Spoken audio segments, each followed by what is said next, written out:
stars the entire board. And as you said, Necrit, quality over quantity. Yep. He may have not have had 12 units on his board, but they all packed way more of a punch. Yeah, I mean, what's the point in having 12 units? There's just two more. It's just a couple more units for Vex to one shot, right? You know, Yeah, exactly. they're just all getting AOE one shot anyway. It's interesting, right? Because we talked about this a bit as well. You know, if the golden egg was actually the right choice, yeah, the golden egg did eventually proc, but could you have delayed the final reserves proccing for a long time with a combat augment that, you know, prismatic combat augment? You would have got 10 anyway, and then, you know, those extra 2 units at 10. Did they really do anything, you know, versus if you have like a powerful combat augment from Prismatic? We don't know all the options, so maybe there wasn't really a good other choice, but it would have been interesting to see like how that would have played out, right? If you got 10 with a legendary board, with the legendary headliner, with the items that he had, and had a combat augment, you know, would that have actually fared better? Yeah, it's also interesting. Was that just a terrible like low roll cash out on the egg, right? Because it could have given him, you know, items or something that would have been better to improve that board. And so yeah, there's like different levels of it. But I was kind of with you when we were talking it through. It's like it feels kind of like a good plan to go for egg when you know you've got this cash out to go 10. You know you should be able to stabilize at least for a few rounds and get it going. But also we kind of came to that conclusion like a combat aug might just do the same thing and then cap your board even higher than the egg can cap it. Just take the frontline units, please. Like anything. No frontline means you've got no backline. This is like fundamentals of TFT. But it's okay. There are still 4 more games to be played, and we can see where those standings are after our first 2. What are your thoughts here, Zale? I mean, immediately I see Replay and Wage and Iverson tied for last place, right? You know, we have a world champion, and you know, one of the players that people are pointing to as one of the best players right now, you know, if not the best player in NA right now.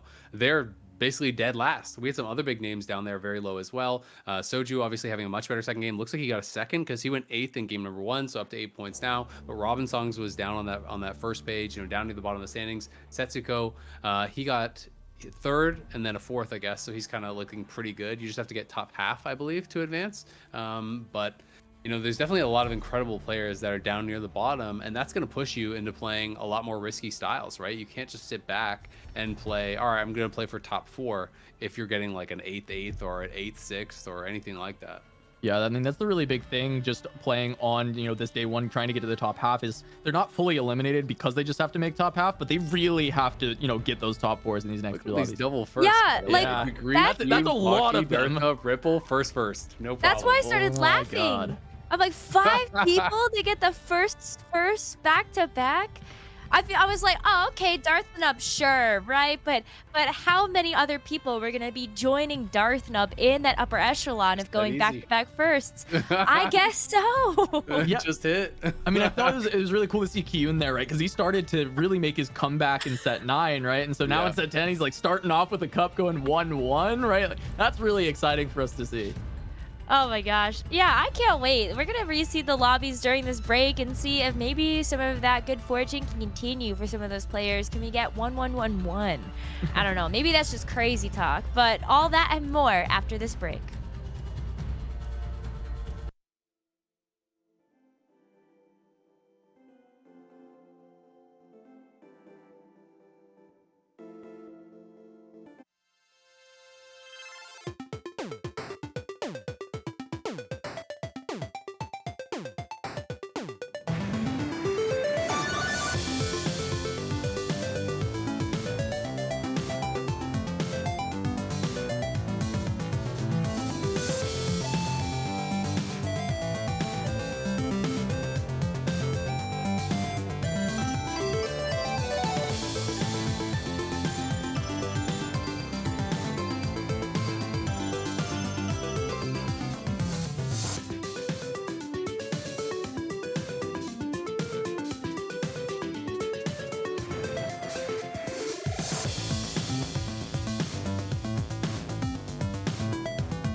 Welcome back to the Remix Rumble KDA Cup. I'm Azale here with Casanova, and we're about to be heading into game number 3. We've seen some pretty crazy games so far, so I'm hoping we're going to get some prismatic augments and some crazy lobbies as well.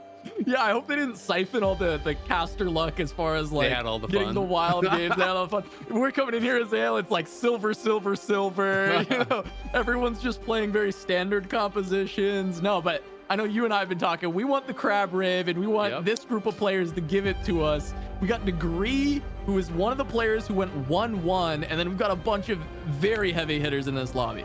Yeah, absolutely. I mean, you know, you're looking across. We have some big names here. Deepe, Setsuko, obviously at 11 points. He's sitting in a pretty good spot, but he is not safe by any means. Robin Song's a really big name, popular streamer, of course, down at 6 points. So he's going to need to get some big results if he wants to climb back up the standings. Support Anvil, Silver Symphony, Champion Delivery. Champion Delivery is kind of the crazy one to me. Yes. And some people are sitting on that because you can get some really crazy high rolls with that. If you're pulling the same champion multiple times, you can get early 4 cost 2 stars, early 5 cost 2 stars later on in that game. And a lot of people voting for it. No one on Silver Symphony except Deepe does surprise me. Okay.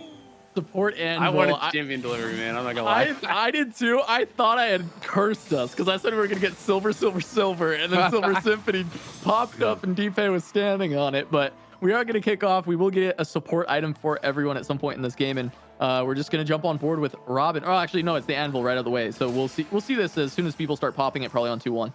Yep, support Anvil is pretty interesting. It can, you know, really kind of define the way that you want to play. You can obviously go some that are more generic, things like ZZ Rot and whatnot. Obviously, are just going to like fit into anything, gives you a little bit more frontline. But I do think you can somewhat define the way that you want to play. If you're going towards things like Banshee's Veil, that can be pretty strong for some of the melee comps, especially some of the melee carries can really benefit from that. Obviously, a lot of times people play things like Zeke's more heavily towards backline. So lots of options, and I'm going to be curious to see when people actually pop it. Some players do just pop it and use that to kind of give them direction. Other players will just sit on it, especially if they feel they have a weak early board, and kind of delay when they actually pop that Anvil to kind of make sure that they're picking up something that really does fit the line they're going to play. Yeah, and there's also potential support items. I think, are there still support items that generate gold? Probably not, right? It's just artifacts. There's no gold generating support items. It's just, it's just artifacts. Yeah, and then, but at least we saw in the last game, and as well for some of the other compositions, that Randuin's actually fits really well in the positioning of a lot of the 3-cost rerolls. So that's another one we could look out for. But right away, we've got a Heartsteel online for Devil. You were telling me earlier that every single time you see the early Heartsteel, you get an orb with a Heartsteel in it. You're going for it no matter what. You're committing. So Devil has the option to at least play for that from a very early stage in the game.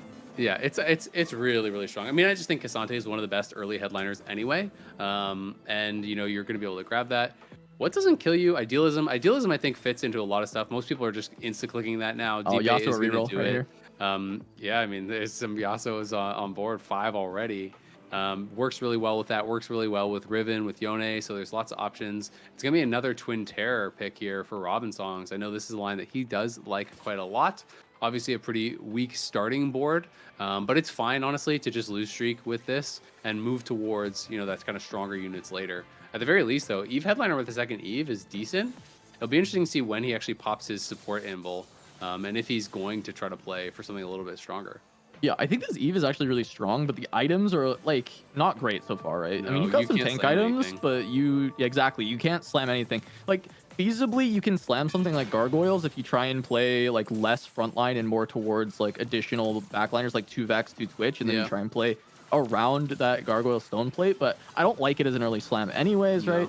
And at least the Twin Terror, Evelyn, I think, is actually a really good holder of it for the early game, but especially if you had like a crit item to slam on her to kind of help move things along and get a lot of the early damage.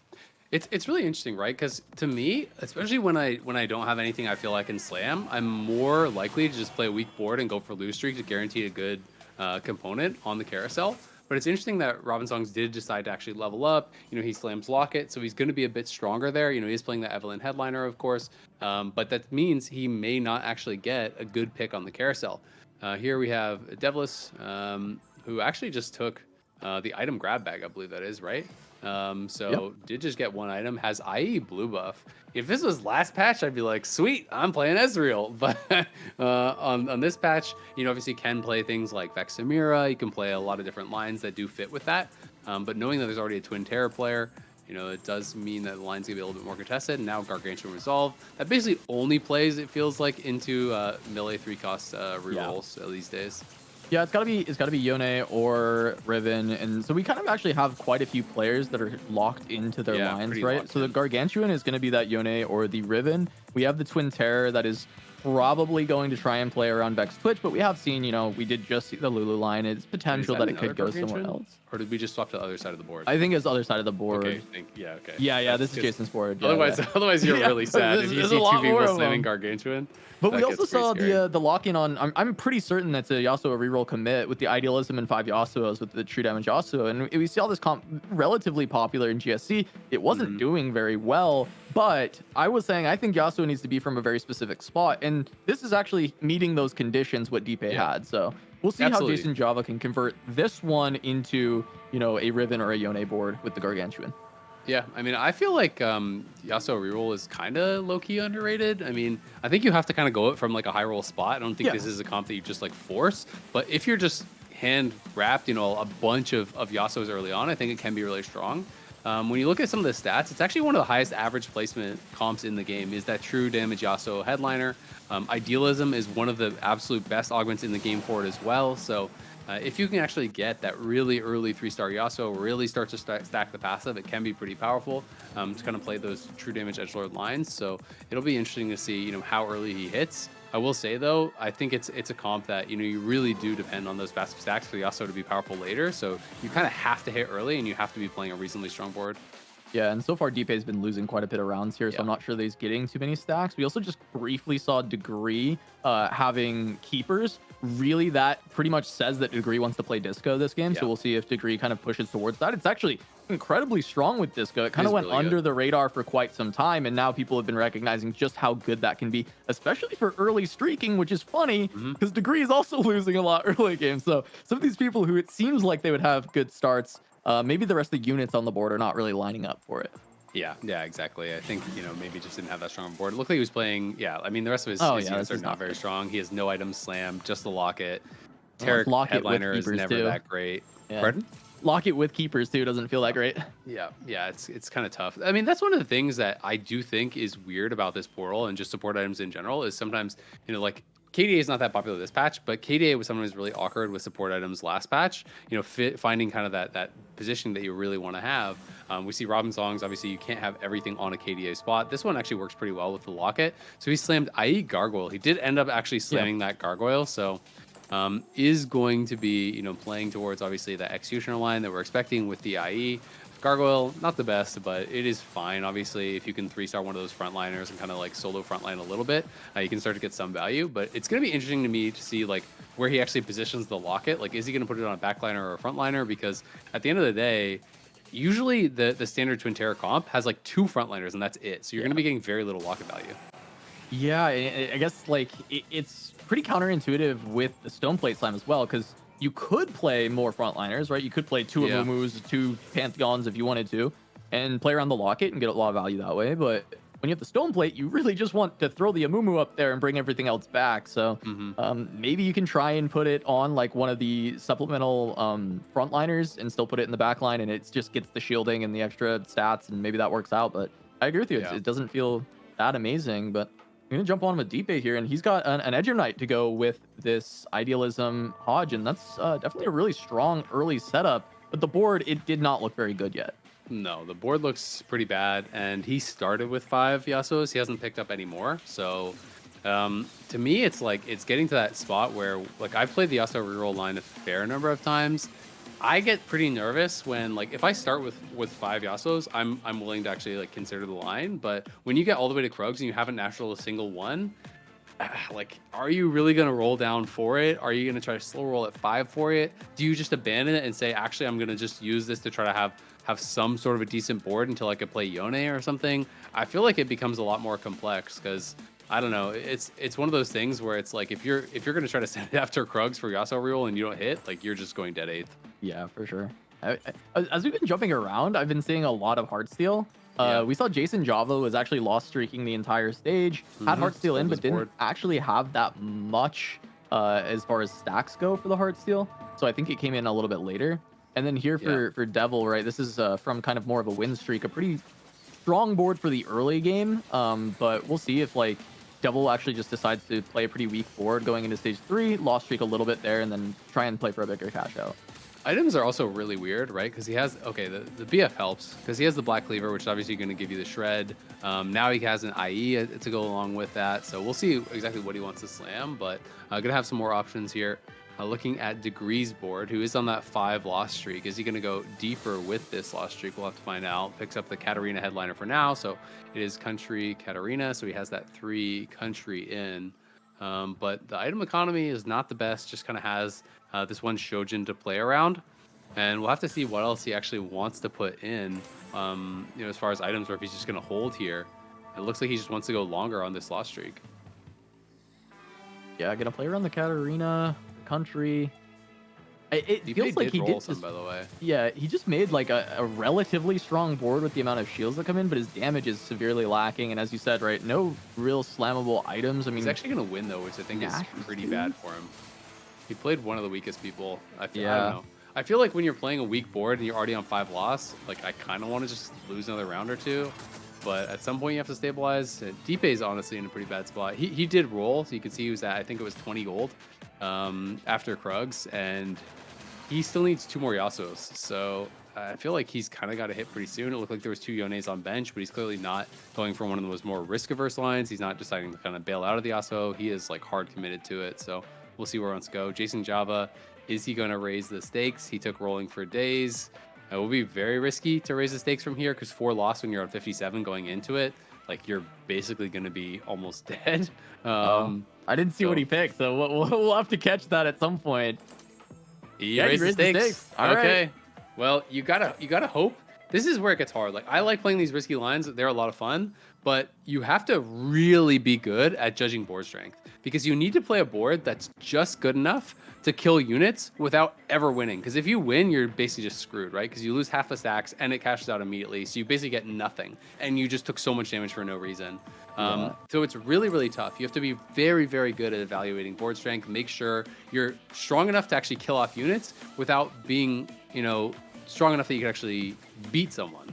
Yeah, and I was gonna say Deepe is in his pool, and so is Degree. And honestly, like this Cassante itself is looking like kind of a beast into both of those matchups. Yeah. Goes against Devious here, who is like way stronger. So this is, fair enough. Actually got some kills, so being able to put some strength on the board. But I was looking at this board and I was like, this looks too strong for some of these other players in the lobby that are currently in Jason Java's pool, right? Degree and Deepe specifically. It's so hard, right? And I think especially you bring up a great point because there's such disparate board states, right? Devious has an incredibly strong board. You're obviously going to get pounded by him if you play, something too weak. You're going to take like 12 damage. But if you play something that's a little bit too strong and you could play one of those weak players, then you're kind of screwing yourself over there. So Degree, on another loss here that he just took is just playing the KDA country for now, just trying to stabilize, moving towards very likely going to be, TF line. Robin songs. How did he do? So on his roll down, he's playing. Is he actually? Do you think there's any chance that he actually commits to like Kaisa reroll? He has a Twitch 2 on bench. I don't think so. I don't think he's rolled much yet, right? He's still level 5. He's 50 gold. I think he was just a little poor early game. And so we'll see like a big roll down on 3-5 at level 6. He'll probably just drop this and go for it. But as you said, Twitch 2 on the bench, right? Like he's really actually, yeah, I think the spot's pretty good. I think he's got a good amount of HP as well. And Vampirism is like one of the best silver hits for this as well. So I think this is a pretty solid spot. I think he's a really good spot. We compared to Ashmu's spot in the last game where he played it. He still got a 5th, and he rolled to 0 at 6 and didn't actually even have a single 2-star. He has the 2-star Twitch on his bench. He's obviously a lot healthier. He is a lot more poor because he played a relatively expensive board, right? Like he bought the Kaisa headliner. You know, he did have some pretty expensive units. So like this is a very late level 6 for him. Ashmu was level 6 and did a full roll down at 3-2, right? Yep. Robin Songs is still 5 at 3-4, but the trade-off is his health is a lot higher. So he's also in a pretty good spot, I think. And the fact that there's no one playing Punk, there's no one playing Twin Terror. Oh, there's a Vex. Right? Like he's sitting pretty. Yeah, so it looks like we're going to jump for Devless's roll down instead. It seems like he just leveled to play a Bard. I think Robin is still probably rolling at this point. Jason Java also looks like he's rolling down, trying to get a little bit stronger. He's one away from his cash out. He can't win this one, so we see how weak the board has gotten. And he's using the rolling for days. Oh, the Heartsteel, but it wouldn't be 5. Well, he could put in 5. He could actually put in 5 with the Aphelios. I feel like he should buy and put it in. Yeah. Oh man, I think that's a mistake. I mean, Deepay isn't as cool. Is he just scared of Deepay?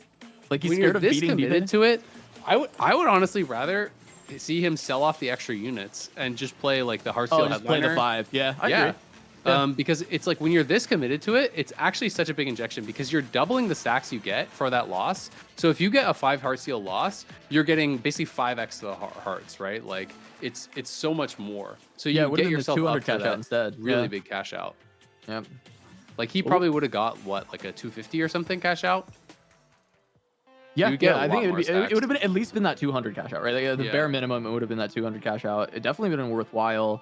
It's way more because you get one per like 1x at 3, and then you get 2.5x at 5, and then that's getting doubled as well for the raise the stakes, right? So I think he actually would have gotten like 2 ranks above. I'm not 100% sure.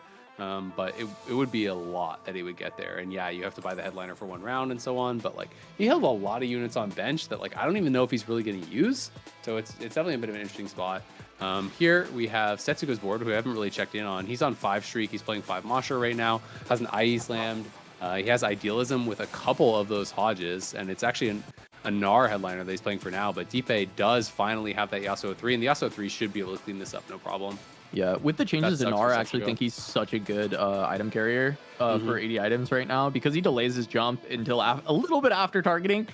He's now actually like very, very good. He does a ton of damage. He utilizes it very well. Here's the cash from just Java. Radiant Rage Blade. I mean, 2 Reforges. We're probably changing this out. Do you reforge the Morellos as well, or do you want the Morellos? You think for your Viego? I think the anti-heal is actually still worthwhile. You probably do want that, but it can't be this Radiant Ginsu. I think like pretty much anything else is gonna be better, but you could get really unlucky and roll like 2 AP items in a row, and it's pretty useless. I think Rage Blade is pretty useless as it is. Oh, it is. Right? Yeah, it's already useless, right? So you just hope. Oh, see, that's great. That's phenomenal. We love that. Now the question is, where do you put it? Do you just put it like, because you can't, like, you need lifesteal, I feel like, on the Yone. He has double Gargantuan Resolve. Do you still remove and put 1 Gargantuan Resolve on that, put another on something else, and play the Radiant on your Yone? Like, that's probably what I would do, but I'm not actually. These are lines where I feel like it's really hard. Oh my god, that is a good hit. Yup, that's pretty sweet. Getting the Twitch online when you had the 80 items, right, and playing around the Twitch. Yeah. Unfortunately, it's Punk Twitch, but buff at GS. That's like BIS for Twitch. This is when the Twitch casts. I expect a lot of damage coming out. But yeah, as you say, Punk headliner is actually terrible for this line. You really want Executioner. Yeah, it's pretty much the only miss, right? Because both the Vexes are fine. Like Emo or Executioner works out great. And then, for Twitch, you really need it to be Executioner. Now, he's got an extra Punk that he's holding, so he can play 4 Punk and just get the extra ED, get the extra HP. It's not terrible, but it's definitely not as good as the other version. It doesn't cap out as high. However, Robin in the current spot for stage 4 should be in a really good position. And Robin did what we talked about, right? He ended up putting that stone plate in the front line, and then he's brought, the other tank with that Aegis all the way to the back, or the locket to the back to be able to just shield the back line and then walk forward. I think it makes sense, right? When there's just 2 units, I don't think you get enough value from that locket. Oh, so he did do what I was kind of Yeah. expecting. This is what I would have done. You know, put the Radiant GS onto that Yone. If he can hit now, the damage on the Yone is going to be insane. He's only 2 Yones off. We're over here on Devil's board, and he is rolling down. You know, searching for looks like some sort of like Karthus or Disco line. Does hit the Ari headliner, so he's going to be playing this. We'll see what kind of board he can actually scrap together. Doesn't even get the units he wants in, so it's just that Olaf and Tarek being popped in, but definitely not a good spot. His front line is not upgraded. He clearly didn't want to play that Ari line, but felt like that was really his only choice. Yeah, and he's just trying to break through this front line from Robin, and we still see this Pantheon being very tanky, right? Even though this Ari is very stacked, it seems like Ari might be able to get there, though. She targets Twitch first, but the stun from Vex is so huge. Yeah, I mean, that's one of the big strengths of this comp, too, is just Vex is such a good unit because not only does she do such great damage, with the buffs to Executioner, even without items, she still gets like a 40% buff overall from all the, you know, little buffs that came through. And then, you know, she CCs, right? This was a spot where Ari broke through the front line first, should have been able to just knock out that Twitch with, you know, all of this AP that she's got, but she got stunned by the Vex. And even though it doesn't kill her immediately, gives Twitch the time to win that fight. Yep. I think one of the best things about Twin Terror, one of the reasons that it is so strong with that is the attack speed, right? Because the attack speed is just mana generation for the double Vex. You're playing 2 Vexes that have AoE CC and have an insane amount of attack speed from that. So, you know, especially when you get like red buff and some of those other things, they're just spam casting out this spell that does a ton of damage and AoE CCs people. So it's very, very difficult to deal with. It buys so much time. You know, even though your front line is maybe not amazing, if the enemy units are just spam CC'd, they can't really do that much. And we see Salvage Bin here from Devilish trying to get this board together in the last second, not able to get every item on board. And now the items are a little awkward, right? Yeah, there's like more Hodges here getting slammed. Triple Hodge coming through onto the unit from the Kiana. It was a Kiana 1, just getting those items farmed. That was pretty good for Devilish. But on the bench, it's still another Hodge and a sword, which he's playing around AP. So I guess you could go IE on the Akali and itemize that, and then just hopefully find some other items for the Ari or the Sona in these upcoming shops. But it's a spatula once again. Yep, and Robin's going to take it because he has the Punk +1. So I actually think that's a pretty good hit for him in this situation. It is kind of one of the outs to make that headliner not terrible. I will say I've seen a lot of people make this mistake where they do the Punk spat on onto the Vex, which I think is pretty useless. It's just the HP because it gives AD. It does not give AD and AP or anything like that. So it's not amazing, but it's definitely a lot of HP for your front line. You know, you can just put it on like an Amumu or whatever. If you can play double Amumu with it, it's a lot of extra HP for that. Obviously, it amps up the damage of your double Twitch as well. But, you know, the Executioner line is generally a lot stronger because Vex is kind of that strongest unit on board, and obviously he's getting no value from that Punk. Yeah, and we're going to jump on board with Setsuko here. I want to call out quickly that Juicy Java hit that 3-star Yone we saw in the bottom corner, but Setsuko is playing on last patch. But I look at these 280 carries, right? We've got Caitlyn, we've got Ezreal, but this is Idealism, and you have my sword. This is so much damage. Like, this has to be somewhat good, right? If you've got a big front line and you've got these two firing away, they have to be doing an insane amount. Yeah, they definitely do a lot of damage. We'll see. It looks like he's... Oh, no, the Ezreal jumped into that. Oh, that was terrible. He's going to lose. That actually really sucks for him. He's dead broke on a 5 loss. At least he has Heartsteel in. I will say, though, it's also like getting the Heartsteel headliner for Ezreal really sucks because then you have to actually kind of awkwardly play an extra big shot as well. The big shot headliner is a lot better unless you're going to be able to have like 5 in there at some point. But it's pretty awkward. He's going to actually drop the Kate. And we'll see, you know, where he's going to go from there. But like, I really loved 80 Flex. It was almost exclusively what I played on last patch. I really like these lines. But it is so weak on this patch. I just feel like you get outcapped by so many things. And even if you get towards 9 and are able to get in like, you know, Jins and Lucians and whatever, you often still just lose to the melee rerollers. So I think it's a really, really tough spot for him. You know, maybe he can make something happen here, but it's like you're playing IE Hodge, you know, Ziggs 1 without, or I guess he does have Dazzler because he has the Bard, but at least he's gonna be able to get a win here against Deepe, and that could be the end for Deepe. Yeah, and Deepe's Yasuo reroll spot looked good at the start of this game, right? And then didn't find any extra Yasuos after those first 5 for quite a while. His roll down even missed. He didn't quite get the full 3-star. And so things just went from bad to worse, and Deepe ends up going 8th. Whereas Jason Java, who had that really rough start, that big loss streak, he tried to stabilize a little bit around after using Heartsteel. And I guess he got enough off that Heartsteel to completely turn it around. Gets the Yone 3. It's got the Radiant item on it as well with Gargantuan Resolve. Jason Java setting up for a win out. Yeah, I mean, that Yone is going to do insane damage. The Radiant GS, I feel like, is one of the best items in the game. And, you know, that with Gargantuan Resolve, 3-star Yone, it is Edgelord, I believe, not Crowd Diver, which Crowd Diver almost everyone prefers. So that's maybe not ideal, but still, like, it is going to shred everything. All right, Robin gonna slam that Punk emblem. It looks like he will play towards the 6 Punk right towards the end of this game, or he might be able to just drop one of them. I think it's probably just 4. I don't know. Can you actually fit? I feel like if you go 6, you're gonna lose way too much Twin Terror value. Probably lose Twin Terror value, right? And yeah, that's probably what makes it rough. We saw him just Yeah. put in 5, but that's really just like slamming the spat for now and putting it on the Amumu, get the extra HP for the Guardian. And I'm sure whenever he finds a better unit, because right now he had nothing on his bench, so I'll have to just find another unit to replace. I mean, it's interesting, right? Like, it is a really interesting decision tree. I guess if you have no Vex items, I could see that maybe you're just playing entirely around the Twitch, and you basically just go, you know, Twin Terror Twitch, essentially, with 6 Punk. But it would be hard to kind of, like, fit everything and get much value from the augment, but maybe it's fine. Like, if you have Twitch 3-6 Punk with Twin Terror, even if it's only on the Twitch and, like, maybe one other thing, it can honestly be okay. Like, maybe that's the better line to play, because I don't think he had a lot of items on his Vex, but I can't quite recall.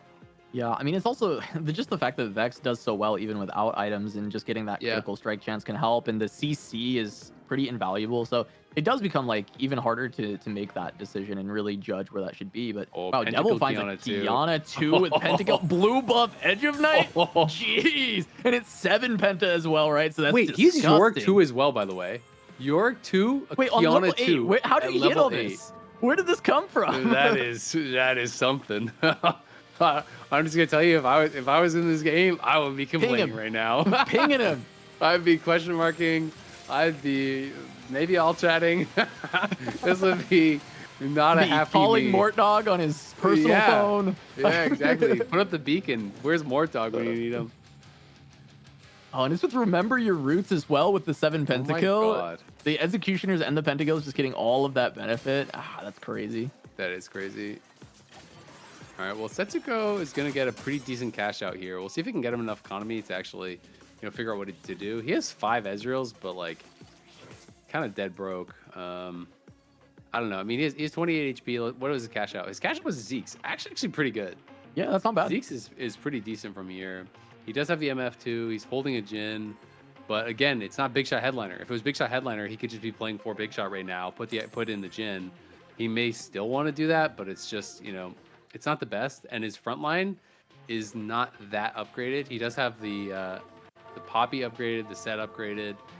But we'll see. It's tough. Like, when you're in this spot and you're losing, you don't really want to be doing anything except just spam rolling. You're kind of just locked in and doing that for the rest of the game.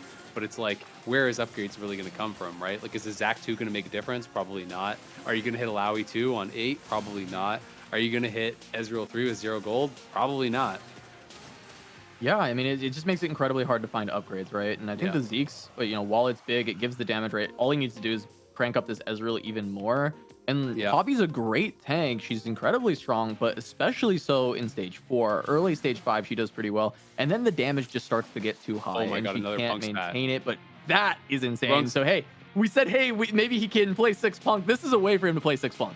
That is absolutely a way. And no one else wants it. It's not like it's even one of those things. Like, you grief your game if you take that Punk spat. So Robin is just going to get a 5-cost Punk spat. And that should be his for free, which is absolutely nuts. The only way you could take it is if it was a Ziggs 2 for you, right? Like, it's the only way that could be a reasonable take. And no one was playing towards that except for Setsuko, but it's not like he's playing around. Ziggs is IE, like, Hodge, right? It's not amazing. Exactly. He has, like, 2 Dazzler. He has, 1 thing in there. So Sentinel spat here for Devil. Guardian.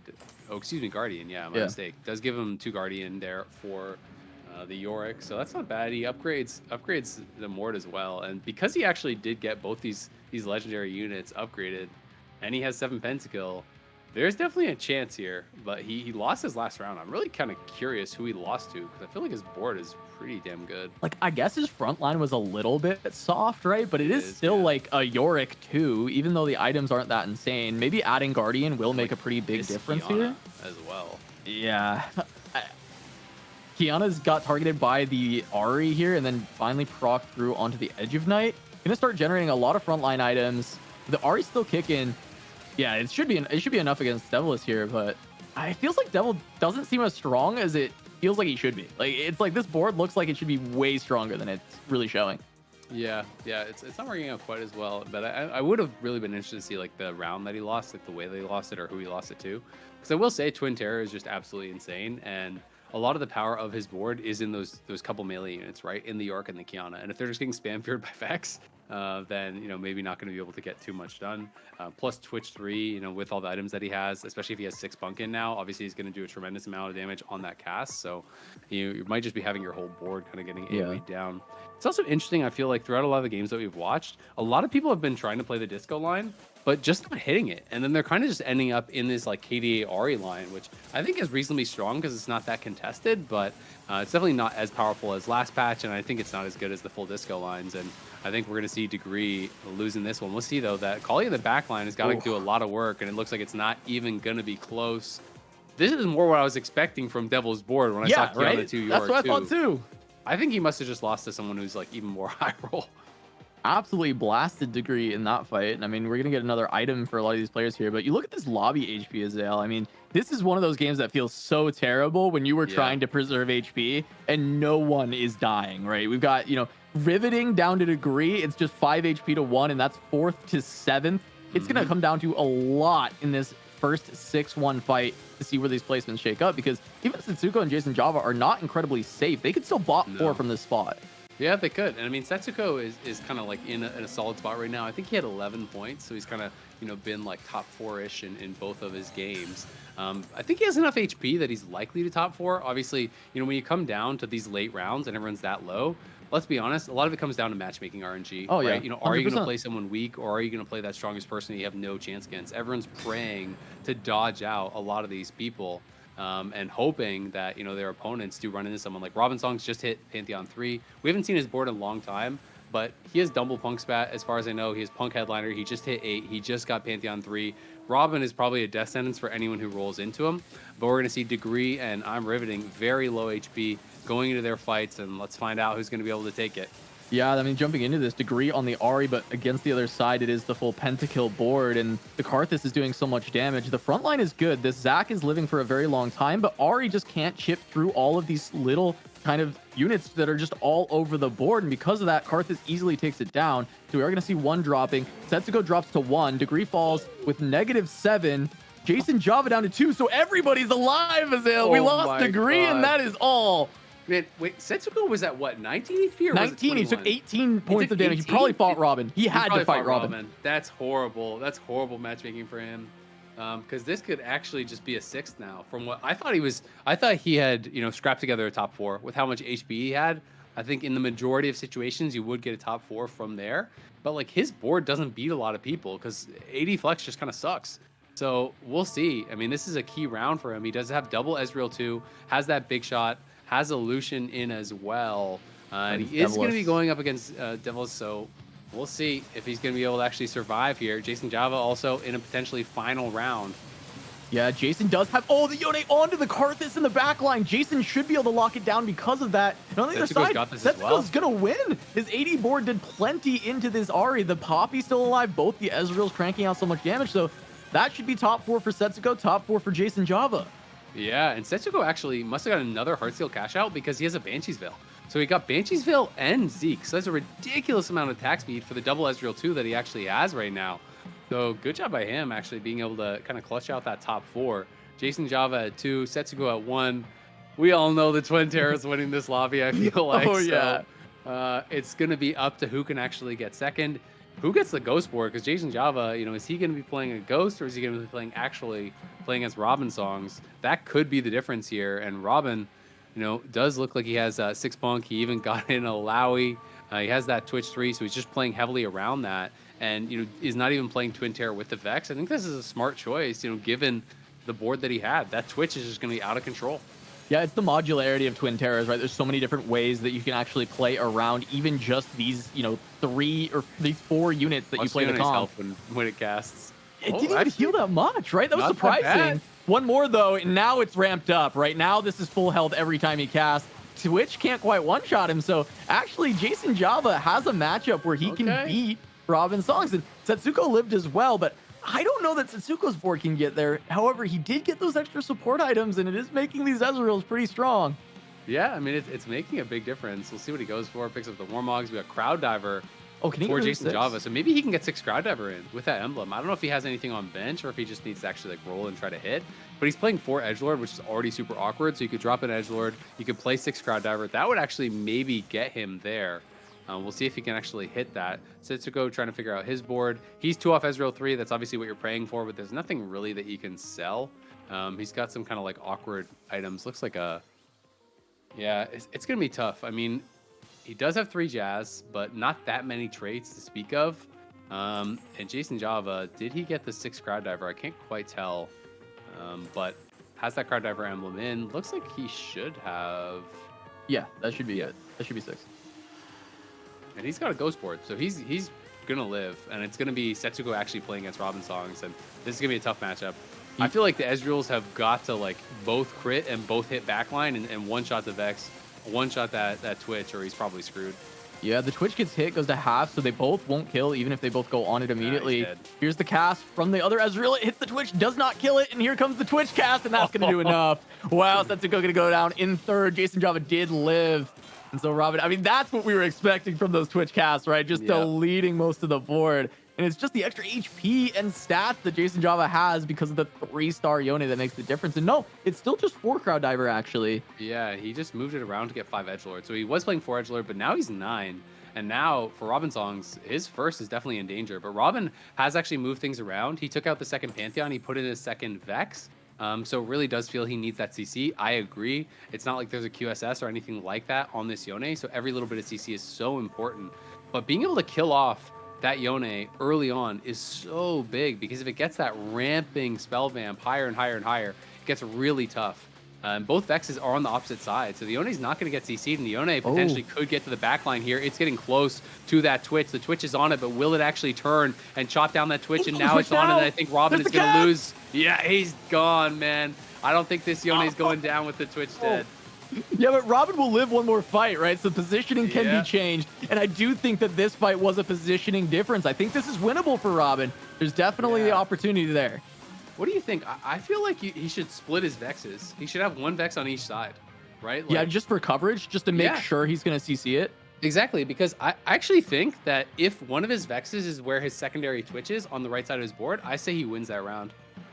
Yeah, I mean, it would be a stun on that Yone when it was really low health, and the Twitch might have just finished it off. I could see it. I mean, it's not a guarantee, but I feel like that position could have actually made the difference. It's tough to make those calls. He's also 1 off of the Amumu 3, so he's kind of, has to make those judgments, right? Like, he obviously was rolling heavy for that Amumu 3 instead of just going to 9 and getting in another Twin Terror for that additional value. Like, his Twin Terror value is, there's Amumu 3. That's a big hit. Could go Vex as well. He's just 1 off.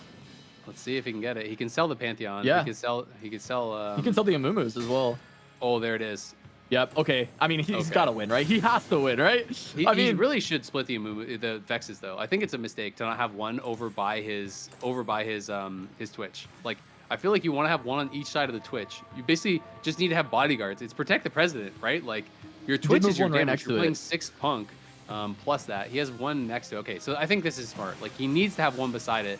We'll see if he can actually land that CC, because the Yone, again, going to the backline, but this time both of them are on it. That Vex is going to have the CC, and the Yone is just gone, and that should be it. Robin Song going to be able to take this game. Needed a big win, was down to 6 points. The positioning, the star ups there at the end made the difference. Hit the Vex 3, hit the Amumu 3, fixed his positioning. That Vex with the fears on the Yone, it did it.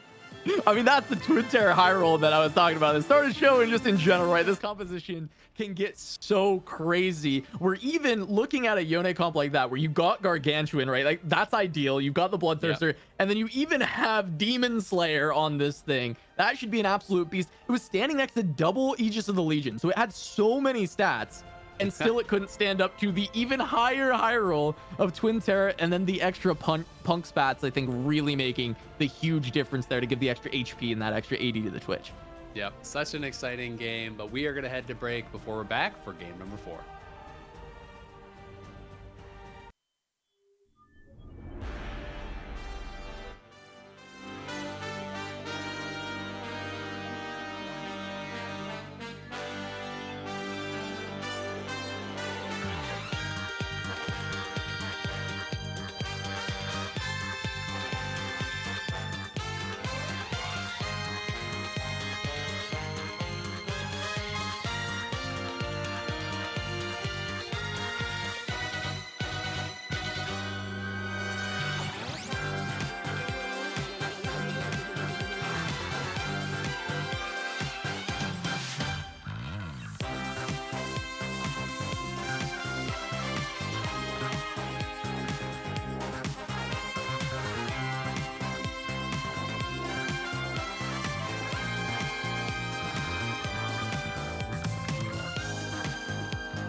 Welcome to the TFT Remix Rumble KDA Cup. We've got Crowan and Gangly on the analyst decks to break down that third game. And I feel like there's a lot that we can talk about here, but I think my mind immediately goes to how that game started out. We got one of the new portals here, Gangly, and that is the support anvil. Was that a choice we were expecting these players to make? No, so it's actually, to be honest, it's something that I personally would not opt into. We talked in the first two games about how some of these portals have the potential to wildly swing the power curve. And sometimes the truth is that swing can be a little bit out of your control.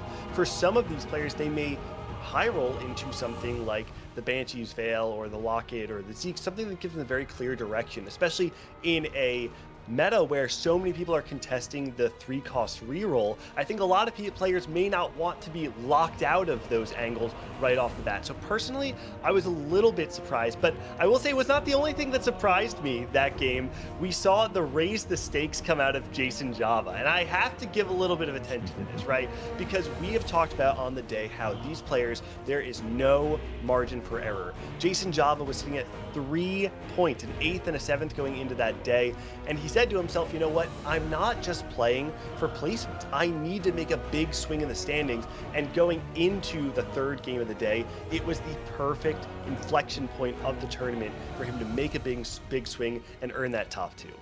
Yeah, exactly. We usually see that in the latter games of the day, like game 5, game 6, if you want to be able to make it. But Jason Job recognizing, hey, I need to start doing this right now, right? Even in game 3, especially when the opportunity is presented itself and you're not contesting anyone else in that heart steal kind of line. Eventually, Setsuko did go into that kind of heart steal as well into stage 4, but still able to make it work out quite well and actually even outplace Setsuko, right? Setsuko had a super good early game with taking Idealism and carrying a Nard 2. Actually, it saved so much HP. I was very surprised and convert it kind of into an Ezreal Flex kind of style. But like Azale was mentioning, right, AD Flex is a little bit dead right now. It's not gonna be able to cap out and win games as much as it used to, but we know it can win games, of course, and that is Twin Terror. And Robin Songs hit this Twitch very early and piloted it to a win. It was a little close at the end, but just well done by Robin Songs and finding Twin Terror and playing it well. I want to draw some attention, though, to Setsuko's play, like you're talking about, playing around this high-tempo Gnar idealism. Yeah, Azale pointed out in the cast, AD Flex is not what it was. However, one of the conditions upon which AD Flex is still strong is when you have the HP preservation to counteract or to capitalize on the late game heartsteal cash outs, and that is what allowed Setsuko to get that 3rd place finish. He was able to get the Zeke's Herald and the Banshee's Veil, I believe, on his back line in that late game, have the 2 Ezreal 2s, and also, I mean, in a lobby that was so close in health, it was that HP preservation that allowed him to tip the scale. And Necro, I think the most exciting thing to me going into the later parts of the game is how scary it was for the HP totals to be so close to one another and how one round could really just make the difference. I know, because you look at that and you kind of just get reminded of some of the ways that these players have sometimes fallen from grace, is not having enough HP in these spots, and then it's one team fight and it's over for you. And so Crowan, I feel like it was such a nail-biting finish, even within these top 4 spots, for who was actually going to be able to take the first. Yeah, especially with a composition. I believe there was a 7 pentakill with like a Kiana 2 and Yorick 2 as well, but hitting that level 8, Devil. it's like, yeah, Devil did able to squeeze out the top 4 just barely, but it was close, right? In another world, maybe that composition